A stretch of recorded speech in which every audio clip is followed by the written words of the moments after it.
really bother. Sometimes you need to spice up a little bit of things. So let's keep that conversation going on social media, and then we'll try and squeeze in a few of your calls at the tail end of the show. Right now, though, Peter Setou joins us on the line, the chief executive of the Vumelana Advisory Fund, which is a non-profit organization that helps beneficiaries of the land reform program. I mean, we are now looking ahead to celebrating Freedom Day in a few days, next Tuesday. The country is still dealing with issues of unemployment, poverty, and chief among these issues, it's land reform challenges. The Vumelana Advisory Fund, as I did mention, which is a non-profit organization that deals with or supports land reform beneficiaries to make the land profitable, reflects on some of the challenges, and beyond that, has made some recommendations on tested models that have been used across the country in other communities to drive the success of land reform. Peter, good morning. Good morning, Gwera. Good morning to your listeners. Thank you very much for coming through to talk to us. I appreciate your time.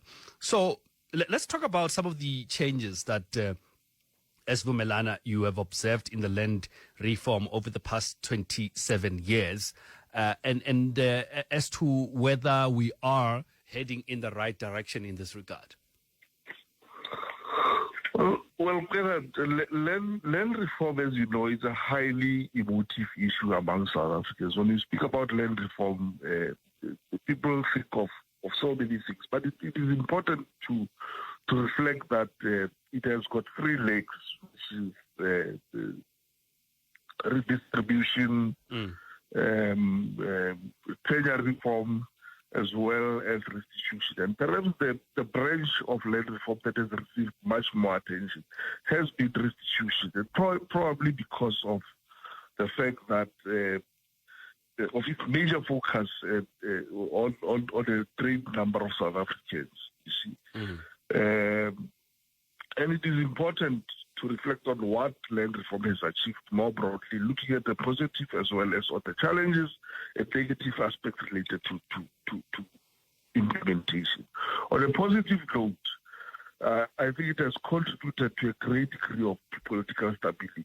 I mean, if you look at where we were in 1994, when the country was near collapse, we were at each other's throat.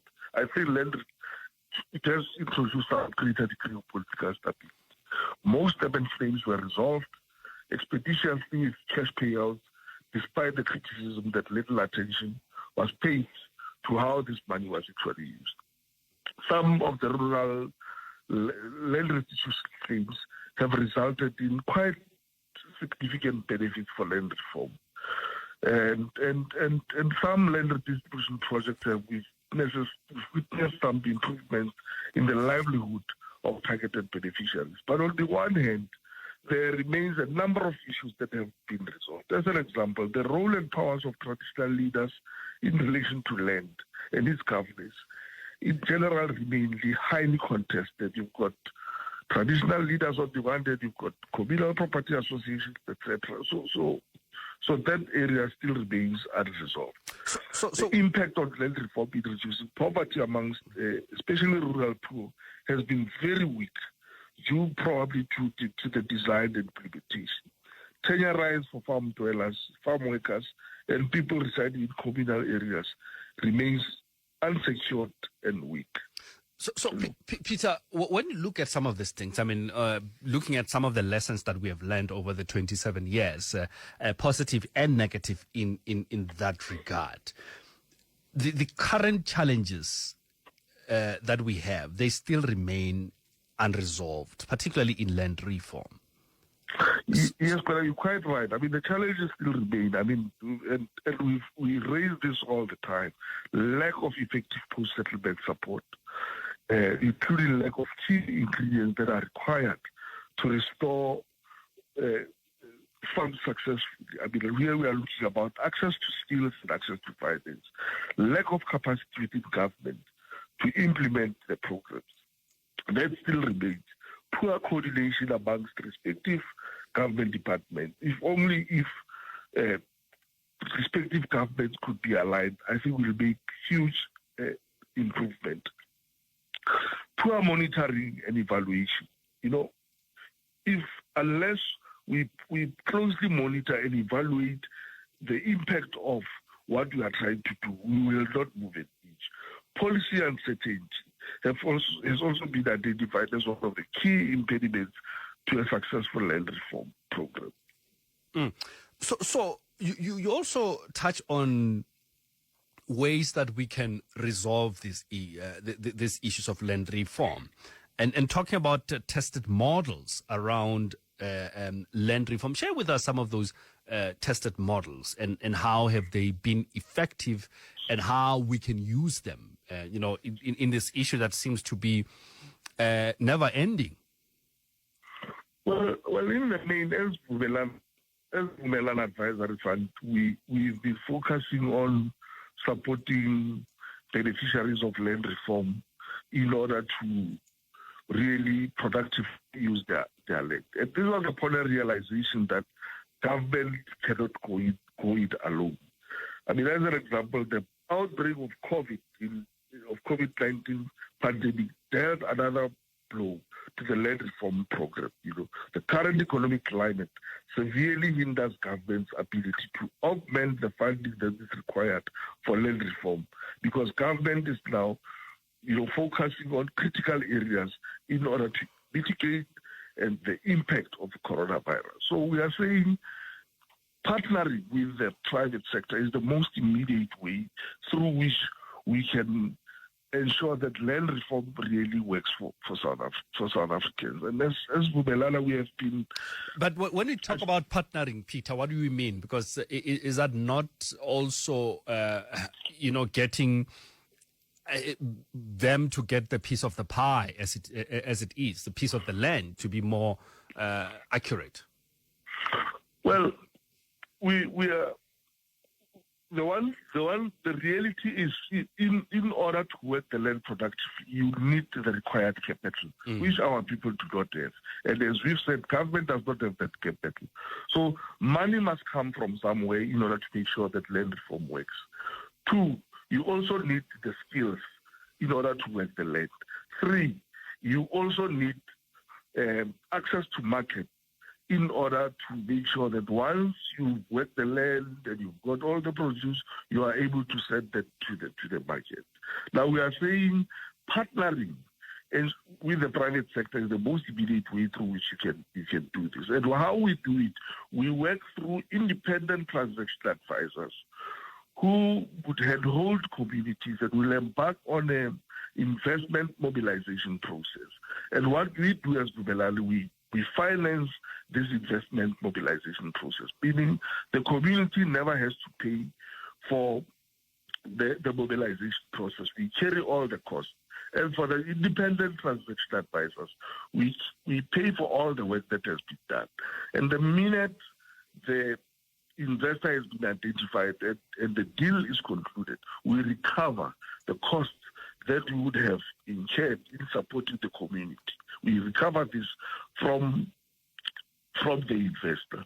And some of these costs, or rather, that would have recovered from the investor, we would in turn implement or rather use these funds to support the community with things like ensuring that they've got governance processes in place, ensure that they can develop policies and procedures, ensure that they can promote, transparency, and hold them up until to a point where, as an example, they can produce their first set of audited financial statements and they can table this before the community.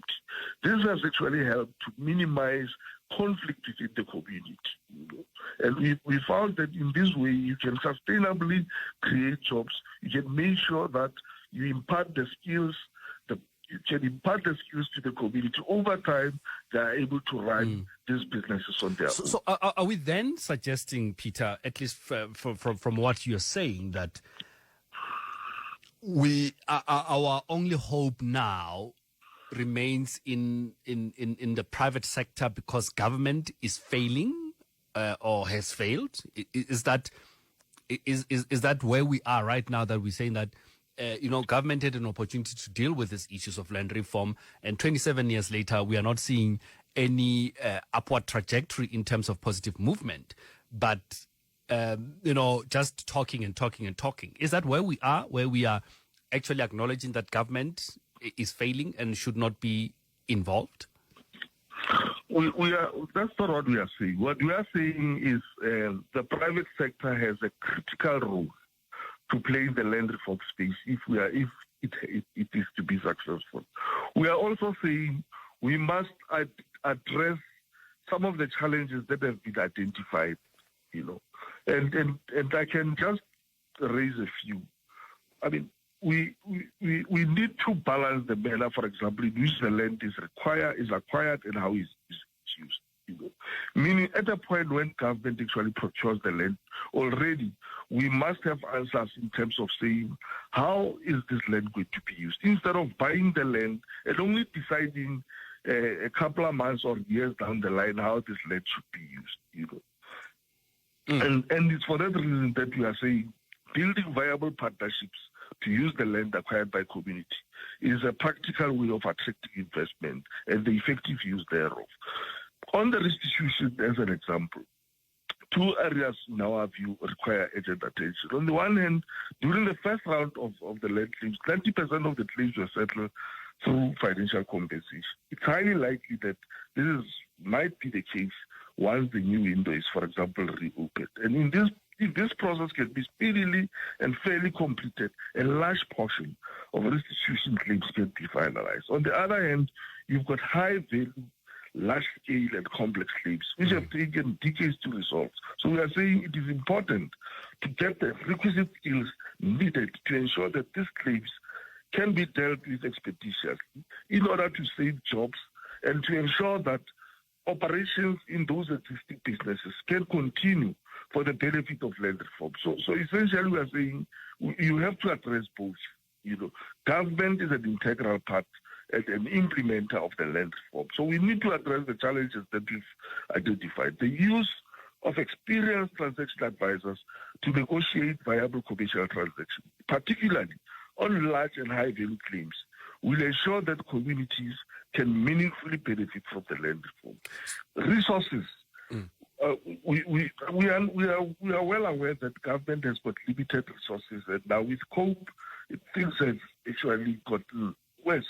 But we are saying we need to seriously look at how best government can increase resources that are earmarked for support for land claiming communities. So in conclusion, the reality is that we can't have, Peter, a one-size-fits-all approach to the issue of land restitution, because it will effectively breed conflict. Well, on that score, I fully agree with you. We can't have a one-size-fits-all because history has proven that if you try to, as an example, put the communities, different communities under one roof and hope that they will work together, that actually breeds conflict. Because the one-size-fits-all approach presupposes the homogeneity of beneficiaries to land restitution. And this in turn breeds conflict. So we must learn from this and avoid repeating mistakes of the past. Peter, we're going to have to leave it there, but thank you very much for coming through as always to speak to us. I appreciate your time. Thank you very much, Quinn. Peter Setou talking to us there about issues of land reform. He's the chief executive of the Vumelana Advisory Fund, which is a non-profit organization that helps beneficiaries in this regard on the land reform program. Just about 10 minutes, make that 9 minutes before we wrap up the show. Let's talk 0861 987 000. I'm going to go through some of your tweets just after this. When you need up-to-the-minute news. Gauteng residents could be left with